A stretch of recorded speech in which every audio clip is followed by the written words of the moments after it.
You go ahead and start it off. Okay.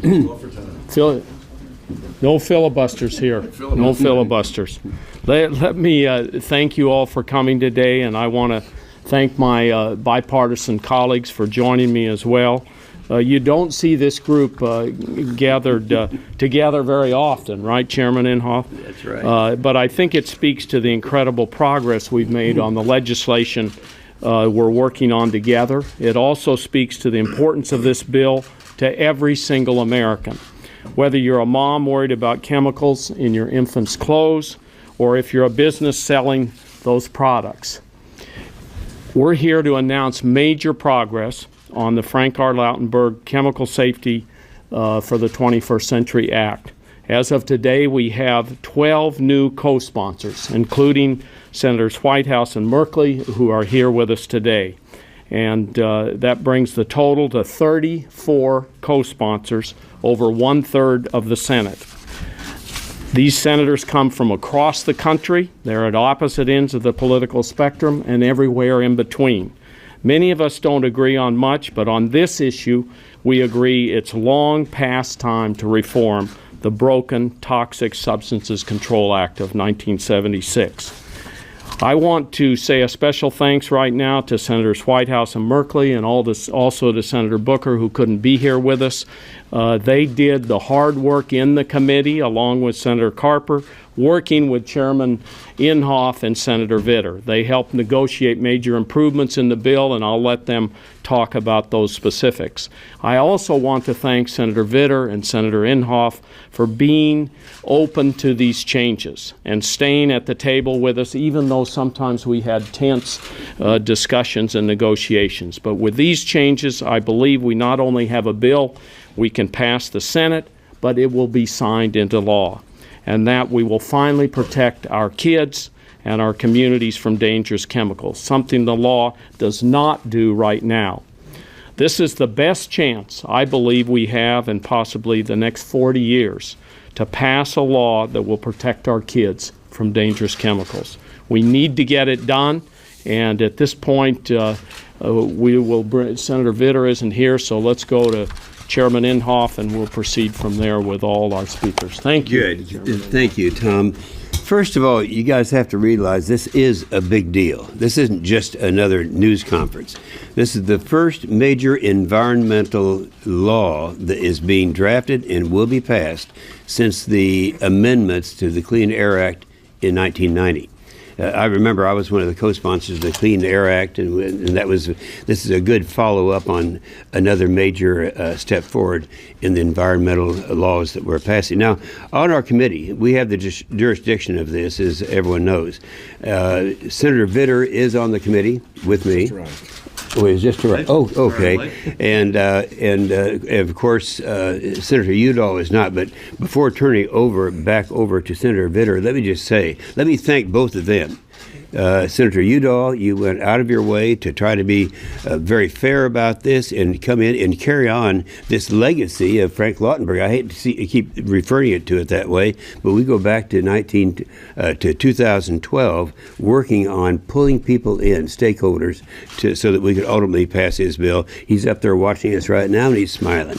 So with that, I'm going to introduce the author of the bill. One of the two authors of the bill, Senator Vitter, and Senator Vitter did all the heavy lifting on this bill, and so congratulations on your success. Thanks very much, Jim. A lot of folks did heavy lifting, everybody here and others, and that's why we are where we are, and certainly that includes you, Jim, as chairman. Thank you. This is a historic opportunity. We haven't passed major environmental legislation through the Congress in decades. We haven't updated the TSCA bill in 35 years. Everyone from every direction agrees that this federal piece of law is woefully outdated and needs to be significantly improved. And this is the opportunity to do it. And that's why first Frank and I worked on this in a bipartisan way, and then after Frank's unfortunate death, Tom Udall picked up the torch on the Democratic side, and we've worked very hard to broaden that support. Today, we're announcing, I think Tom mentioned 12 new co-sponsors, not trying to outdo them, but the number's actually 14 new additional co-sponsors. An avalanche. Yeah, that's right. You need minute-to-minute updates. We all need minute-to-minute updates. So 14 new co-sponsors. Still equally Democrat, Republican. Co-sponsorship is equally Democrat and Republican. We clearly have very, very broad and wide bipartisan support, way over the magic 60 number in the Senate. So we're working to get it to the Senate floor and get it passed into law. And I want to thank everybody who's been such a huge part of this effort. Certainly that includes everybody who's here. Thanks. Go ahead. Harper? Tom. Before I forget, everybody up here played a big role, David and Tom especially. But the folks have been working doggedly for a couple of years now on this, are the members of our staff. And I'm looking for Colin Papard in this room who works as a member of our team, key member of our team. Just to thank him and everyone else, Jonathan and others that have been part of this negotiation, that we obviously could not have done this without you. We need the leadership. I think David and Tom have certainly provided that, Jim has provided that, but really appreciate the work of our staffs. Some of you heard me say that my lessons, my takeaways from the election last November were really threefold. Number one, voters want us to work together. Number two, they want us to get things done. And number three, they want us to find ways to strengthen our economic recovery. Some people say that believe that it's not possible to have a cleaner environment and a healthier environment and also have economic growth. That is a false choice. We can do both. And I think this legislation is living proof of that. This legislation will lead to a healthier environment for all of us, particularly our young people and those who are at risk. It will lead to a cleaner environment for all of us, and it will provide the kind of predictability and certainty that businesses need in order to thrive. And that is in Delaware we call that a hat trick. That's a win-win-win. You don't get a lot of those every day, but I think we have the chance of getting those now. I also want to say a special thank you. About 14, 15 months ago, I asked a number of Democrats to join me in a letter to Senator Vitter saying there are 9 changes that we'd like to see you make to the bill that you and Senator Udall have introduced. 9 changes that we'd like for you to make. And 14 months later, all of those changes were made.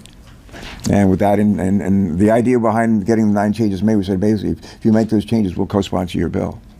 And we have done that. We had there in a letter I sent about a month and a half ago, follow-up letter to Senators Udall and Vitter and Inhofe. I said there are 3 areas. Thank you for those changes, those 9 changes. That's great. I'm on board. I'll co-sponsor your bill. There are 3 other. You hadn't committed to vote for it or something? No. That's different. No, I say there are 3 other areas that I'd like for you to address. And I just want to say special thanks to Sheldon and to Corey, who's not here, and to Jeff for getting involved, and for Tom, for you, and especially David, and the key stakeholders who are working on those 3 areas so that we could have the kind of bipartisan support, even growth in that bipartisan support here today. So this is a happy day for the Senate. This is a proud day, I think, for the Senate. We're not done yet, but we're moving in the right direction. So thank you all. All right, Sheldon. Thank you. I think one thing that every person on the podium today will agree is that this is not a perfect bill. Where we will disagree is as to its imperfections. But I think what we have agreed to do is to get started. That action is better than a logjam, and that you don't get anywhere if you don't get started. And I think this bill is a good start, and that's why I've chosen to co-sponsor it. Senator Inhofe mentioned the last major piece of environmental legislation that passed, which was the 1990 amendments to the Clean Air Act. Did you hear that? The 1990 amendments to the Clean Air Act. These are ongoing acts. The Clean Water Act has been amended. The Clean Air Act has been amended. We'll have a chance to see how this works in practice. We'll have the chance to come back to it if we need to. But given the chemical exposures that families in all of our states face every day that are currently unregulated, it's really important that we get started. And I want to particularly thank Senator Vitter and Chairman Inhofe for their patience with us and for their accommodation on the issues that we really cared a great deal about. As a former Attorney General, like former Attorney General Udall, it was really, really important to me that the Attorneys General be allowed to co-enforce this act on behalf of their states, and we achieved that. It was also really important to me that a regulatory death zone not emerge in which no one anywhere in government was capable of regulating a toxic chemical. And that has been cured, and those are two of the dozen different changes that have brought us onto this bill. I'll just stick with those two, but it was a very healthy process, and I, again, commend my Republican colleagues for sticking with us and coming to a bill about which we can have such agreement. Last word is for Senator Udall, who has been extremely patient through all of this. He began with a bill that many of us didn't like at all, and nothing is easier in the Senate than to wait until you agree with something and keep your purity about you. The willingness to get in and work on a bill that was not then popular in the caucus, and to hang in there and to keep encouraging us and to stick with it and to get us finally to today has been, I think, a signal legislative accomplishment. Thank you.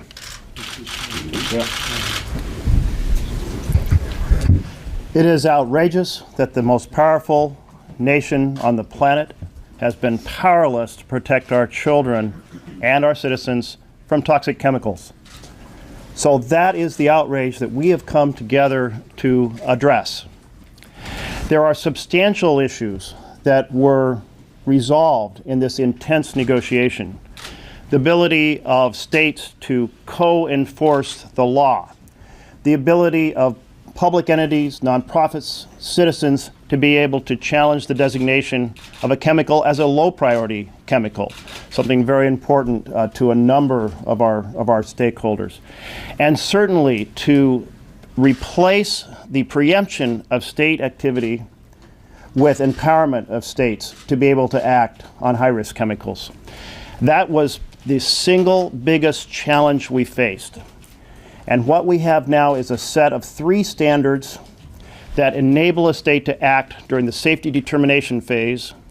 And those standards are simply that there is peer-reviewed scientific evidence that a chemical is a problem, that the state's proposed action would not be in conflict with another federal law, and that it not be in conflict with the constitutional standard under the Dormant Commerce Clause, the undue burden standard. As far as we can determine, this gives states a full ability to act when they feel that they need to act to protect the safety, the health of their citizens. So this has not been an easy negotiation. It has been an intense negotiation. And I applaud my colleagues on the right and the left for being willing to get in together and really wrestle with words and phrases and clauses and paragraphs and concepts. And I really express appreciation to the staff of all of my colleagues who really worked tirelessly while we were engaged, but they were working very hard to set the stage so that we could come together and try to resolve these issues. So my hope and belief is that this is the type of compromise we see too rarely on Capitol Hill that will do something very significant to enhance the security of our citizens, the safety and the health of our citizens. And I look forward to working together to get this to the President's desk.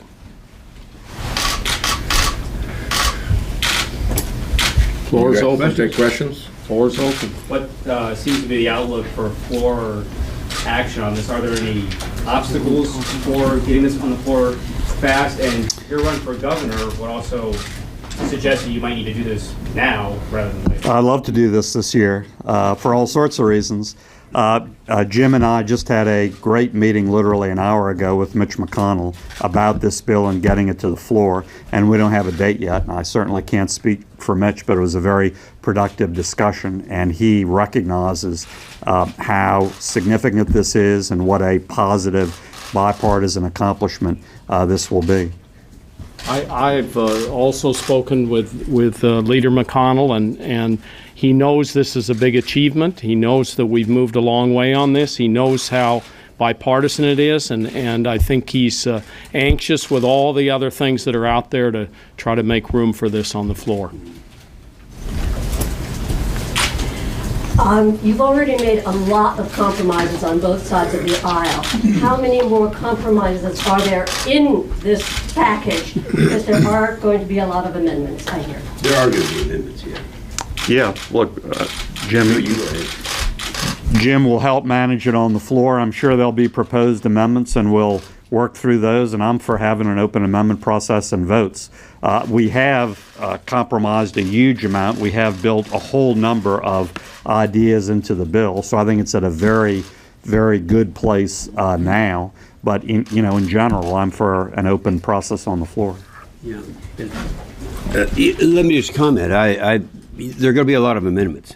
I agree, and I'm going to tell you something that even in the infinite wisdom of you folks in the press, that you're probably not aware, and that is that Senator Whitehouse and I don't always agree on everything.